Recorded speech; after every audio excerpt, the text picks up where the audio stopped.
बंदर बादशाह और भूत। एक घने जंगल में बंदरों का एक गिरोह रहता था। बंदरों का बादशाह बहुत अक्लमंद था। एक दिन उसने अपने गिरोह को इकट्ठे बुलाया।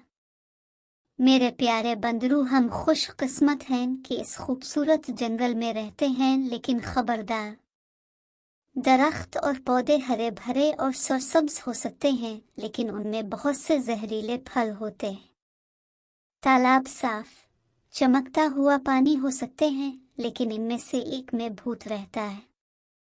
इसलिए पहले मुझसे पूछे बगैर कुछ न खाओ और न पियो। अगले दिन एक बंदर को प्यास लगी। इससे बादशाह की बात याद आई और वो इससे बात करने चला गया। बच्चे, फिक्र न करो, बादशाह ने कहा। मैं तालाब की छानबीन करूंगा कि यह महफूज है। जब वो तालाब के करीब पहुंचा तो उसने देखा कि बड़े बड़े कदम अंदर जा रहे हैं, लेकिन बाहर नहीं आ रहे हैं। बादशाह ने नतीजा अखज़ किया कि ये वो जगह है जहां भूत छुपा हुआ था। सब बंदर रोने लगे, इस फिक्र में कि वो पानी कैसे पिएंगे।